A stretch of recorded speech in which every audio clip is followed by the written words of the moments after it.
Welcome back to the Big Movie Mouth Off. I'm Jeff Weiss with MSN Entertainment. And I'm Jimmy Martin with Slug Magazine. Our next movie to review is Pirates of the Caribbean on Stranger Tides. It's the fourth part of the blockbuster movie series. Johnny Depp is reprising his role as Captain Jack Sparrow. In this adventure, he's looking for the Fountain of Youth. He's sort of aided by an ex-girlfriend played by Penelope Cruz, who may or may not be the daughter of Blackbeard. Jack, have you ever seen with your own eyes the Fountain of Youth? I'm sorry, could you repeat the question, please? We know you're in possession of a map. You could guide an expedition. I could use a ship. What has become of my beloved Pearl? Taken. Blackbeard. But the Riggin had come to life. Our own ship turned against us. Captain, I wish to report a mutiny. I can name fingers and point names. Perfect. The fountain. Is that where Jack be headed? It is not the destination so much as the journey.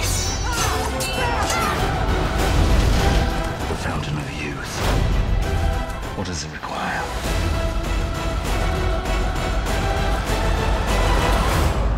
A mermaid, Jack.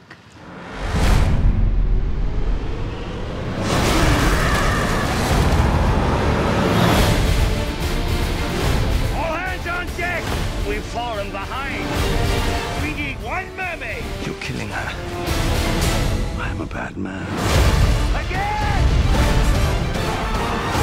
Fight to the bitter end! Hardly appropriate for a first mate. Was I the first? It has begun.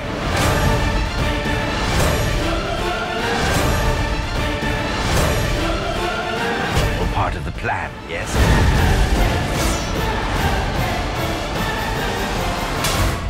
No.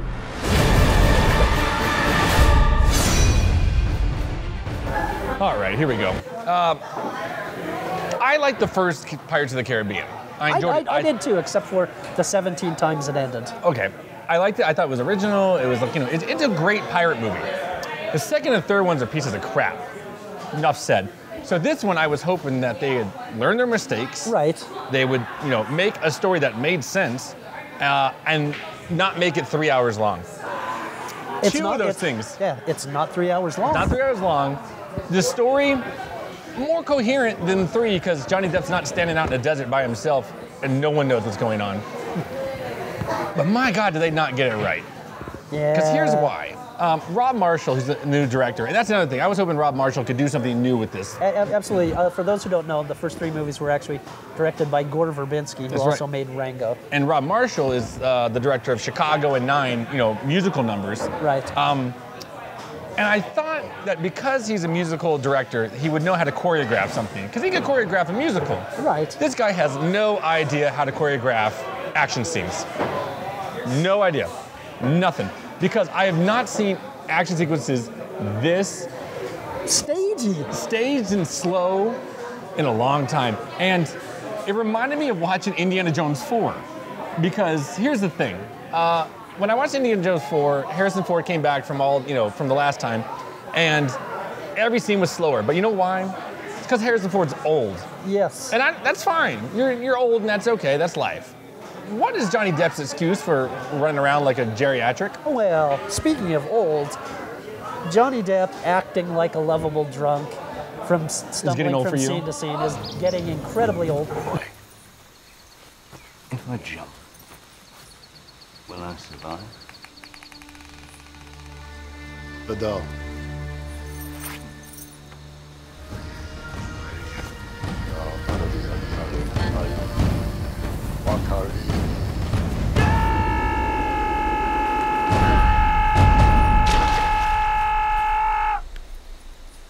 Yes, now you will survive. This is nonsense! I'm going! Especially when he's drunk one minute and kicking tail and taking names the next. It just doesn't... You'd be surprised what people can do when they're drunk. Yeah, none of this worked for me. I'm tired of Johnny Depp. Ian McShane, who played Blackbeard, I was really expecting bigger things from him. He played Al Swearingen on Deadwood, an incredibly menacing figure. Here he's sort of ineffectual. Yeah. Well, it's funny because you mentioned that you're tired of Johnny Depp, because it almost looks like the director was tired of Johnny Depp too, because of all the movies. Yes. This is the least you will see of Johnny Depp. And not to like, well, we can spoil a little bit. It's not really spoiling anything. He's not even involved in the last fight scene. He stands by and watches everybody else do it, which I'm like, there's your hero right there. So why, he's just gonna stand on the sidelines and then, sway in when it's all over? I mean, I don't get that at all. I'm comical, I'm drunk. And here's the other thing too. I mean, as stupid as the second, third ones were, they had like, you call it the toilet bowl scene with the two ships going like this, right? Right. You also had the giant kraken who like came up like that. There are no effects like this in this movie. It almost seems like it's the cheapest one. Yes, there's nothing special about it. And this is the one they decided to put in 3D, in the IMAX format. Yeah.